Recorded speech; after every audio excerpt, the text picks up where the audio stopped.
ಬಿಡದಿ ಹೋಬಳಿಯ ಬಿಡದಿ ವಿವಿಧೋದ್ದೇಶ ಪ್ರಾಥಮಿಕ ಗ್ರಾಮೀಣ ಕೃಷಿ ಸಹಕಾರ ಸಂಘ ನಿಯಮಿತ ರೈತರ ಸಂಘಕ್ಕೆ ಸ್ಪರ್ಧಿಸಿ ಜಯಶೀಲರಾಗಿ ಶ್ರೀಯುತ ಜೀವನ್ ಎಸ್ ನೂತನ ಅಧ್ಯಕ್ಷರಾಗಿ ಪ್ರಮಾಣ ವಚನ ಸ್ವೀಕರಿಸಿದರು.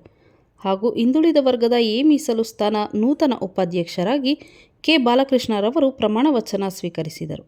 ಈ ಸಂದರ್ಭದಲ್ಲಿ ಅಧ್ಯಕ್ಷರು ಮಾತನಾಡಿ, ರೈತರಿಗೆ ಈ ಸಂಘದಿಂದ ಮೂಲಭೂತ ಸೌಕರ್ಯ ಕೊಡುತ್ತೇವೆ ಎಂದು ಮಾತನಾಡಿದರು.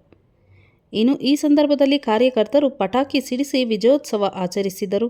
ಹಾರ, ತುರಾಯಿ, ಸಿಹಿ ಹಂಚಿ ಸಂಭ್ರಮಿಸಿದರು. ಬಿಡಿಸಿಸಿ ಬ್ಯಾಂಕ್ ನಿರ್ದೇಶಕ ಎರೆಹಳ್ಳಿ ಮಂಜು, ವಾಜರಹಳ್ಳಿ ರಮೇಶ್, ಶೇಷಗಿರಿಹಳ್ಳಿ ಶಿವಣ್ಣ, ಸತೀಶ್, ಎಸ್ ಯೋಗಾನಂದ, ಚುನಾವಣಾ ಅಧಿಕಾರಿ ಮಂಜುನಾಥ್, ಸಂಘದ ಸರ್ವ ಸದಸ್ಯರುಗಳು, ಮುಖ್ಯ ಕಾರ್ಯನಿರ್ವಹಣಾ ಅಧಿಕಾರಿ ಕಿರಣ್ ಎಂ ಹಾಗೂ ಸಿಬ್ಬಂದಿ ವರ್ಗದವರು ಇನ್ನು ಮುಂತಾದವರು ಉಪಸ್ಥಿತರಿದ್ದರು.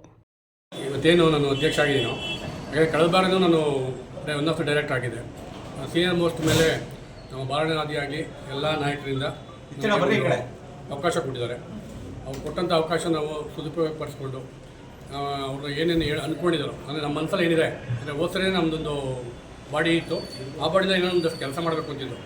ಯಾವುದಪ್ಪ ಅಂದರೆ ಈ ಬಿಲ್ಡಿಂಗ್ನೆಲ್ಲ ಡೆಮಾಲಿಷ್ ಮಾಡಿ ಒಂದು ಕಮರ್ಷಿಯಲ್ ಟರ್ನ್ ಮಾಡಿ ಏನಪ್ಪ ಅಂದರೆ ನಮ್ಮ ಸಂಘಕ್ಕೆ ಒಂದು ಉತ್ತಮ ರೀತಿಯಲ್ಲಿ ಆದಾಯ ಬರೋದ ಮೂಲ ಫಸ್ಟ್ ಪ್ರಿಫರೆನ್ಸ್ ಅದು. ಮತ್ತು ಏನೀಗ 1 ಲಕ್ಷ ನಮಗೆ ಬೆಳೆ ಸಾಲ ಕೊಡ್ತಿದ್ದೋ ಅದನ್ನು 3 ಲಕ್ಷ ಅಂತ ತೊಗೊಳ್ಬೇಕು ಅಂತ ಒಂದು ಆಸೆ ಇದೆ. ಇನ್ನೂ ಹಲವಾರು ಯೋಜನೆಗಳಿವೆ. ನಮಗೇನಪ್ಪ ಅಂದರೆ ನಮ್ಮ ನಾಯಕರು ಮತ್ತು ನಮಗೆ ನಮ್ಮ ಇವರೆಲ್ಲ ಇವರೆಲ್ಲ ಏನು ನಮಗೆ ಆಶ್ವಾಸನೆ ಮಾಡಿ ನನ್ನ ಮೇಲೆ ನಂಬಿಕೆ ಇಟ್ಟು ಇಲ್ಲಿಗೆ ಆಯ್ಕೆ ಮಾಡಿದ್ರು ಅಧ್ಯಕ್ಷಗಿರಿಗೆ. ನಾನು ಅದನ್ನು ಉಳಿಸ್ಕೊಂಡು ಹೋಗ್ತೀನಿ. ಹಾಗೆ ಮಾಧ್ಯಮದವ್ರಿಗೂ ಅಷ್ಟೇ ನಿಮಗೆ ಧನ್ಯವಾದ ಹೇಳ್ತಾ ಇದ್ದೀನಿ. ಯಾಕಂದರೆ ಎಷ್ಟು ಜನ ಡೈರೆಕ್ಟ್ರು ನಿಮ್ಮ ವಿರೋಧ ಆಯ್ಕೆ ಮಾಡಿದ್ರು? ಇಲ್ಲ, ಎಲ್ಲರೂ ಆಯ್ಕೆ ಮಾಡಿದ್ದಾರೆ. ಇನಾನಿಮಸ್ ಆಗಿ ಇದಾಗಿದ್ದು. ನಾವೇನು 11 ಜನ ಇದ್ದರೆ ಎಲ್ಲ ಒಗ್ಗಟ್ಟಿನೇ ಇದಾಗಿದ್ವಿ. ನಾವು ಅವರು ಇವರು ಅಂತ ಏನಿಲ್ಲ. ನಮ್ಮಲ್ಲಿ ಏನಿದೆ ಅಂದರೆ ಈಗ ಎಲ್ಲ ಒಗ್ಗಟ್ಟಲ್ಲೇ ಹೋಗಿ ಸಿಂಡಿಕೇಟ್ ಬಂದಿತ್ತು. ಆ ಒಗ್ಗಟ್ಟಿಲ್ಲವೇ ಸಿಂಡಿಕೇಟ್ ಬರ್ತಿರಲಿಲ್ಲ ಇವತ್ತು. ಹಾಗಾಗಿ ಯಾರ್ದು ಏನು ಗೊಂದಲ ಇಲ್ಲ. ಏನಪ್ಪ ಅಂದರೆ ಆಸೆ ಇದ್ದೇ ಇರುತ್ತೆ, ನಾವಾಗಬೇಕು ಅಂತ ಇರುತ್ತೆ, ಎಲ್ಲರೂ ಸಹಜ. ಯಾರೇ ಇದ್ದರೂ ಅದು ಬರುತ್ತೆ. ಹಾಗಾಗಿ ಎಲ್ಲರಿಗೂ ಒಂದು ಅವಕಾಶ ಮಾಡಿಕೊಡ್ತೀನಿ ಅಂತ ನಮ್ಮ ನಾಯಕರಾದ ಬಾಣವರು ಮತ್ತು ಅಪ್ಪಾಜಿಯವರೆಲ್ಲ ಹೇಳಿದ್ದಾರೆ. ಹಾಗಾಗಿ ಯಾವುದೋ ಏನು ಗೊಂದಲ ಇಲ್ಲ, ಆರಾಮಾಗೆ ನಡೆಸ್ಕೊಂಡು ಮುಂದಿನ ದಿನಗಳಲ್ಲಿ ರೈತರಿಗೆ ಯಾವ ಥರ ಸಹಕಾರ ಅಲ್ಲ, ನಮಗೊಂದು ಏಮ್ ಇದೆ. ಎಲ್ಲ ಥರದಲ್ಲೂ ಬೆಳೆ ಸಾಲ ಆಗ್ಬೋದು, ಬೇರೆ ಬೇರೆ ಥರ ಇದಿದೆ. ಈಗ ಏನಪ್ಪ ಅಂದರೆ ಈಗ ಮುಂಗಾರು ಸ್ಟಾರ್ಟ್ ಆದರೆ ರೈತರಿಗೆ ಬೇಕಾಗಿರೋದು ಮೇವು. ಅದನ್ನು ಫಸ್ಟು ನಾವು ಇದು ತೊಗೊಂಡ್ರೆ ಅದರಿಂದಲೇ ಸ್ಟಾರ್ಟ್ ಆಗುತ್ತೆ. ರೈತರಿಗೆ ಮೊದಲು ಮೇವು ಅವ್ರಿಗೆ ಒದಗಿಸ್ಬೇಕು. ಆ ಮೇವು ಒದಗಿಸಿದ್ರೆ ನಮಗೆ ಅರ್ಧ ಕೆಲಸ ಮುಗ್ದಂಗೆ ಆಗುತ್ತೆ. ಆಮೇಲೆ ಈಗ ಹೆಚ್ಚಿನ ರೀತಿಯಲ್ಲಿ ಅವ್ರಿಗೆ ಸಾಲ ಸೌಲಭ್ಯಗಳಾಗ್ಬೋದು, ಬೆಳೆ ಸಾಲ, ಈಗ ಬಡ್ಡಿ ರಹಿತ ಸಾಲಗಳವೆಲ್ಲ ಅದನ್ನೆಲ್ಲ ಮುಂದಿನ ದಿನದಲ್ಲಿ 1 ಲಕ್ಷದಿಂದ 3 ಲಕ್ಷ ಮಾಡ್ತೀವಿ.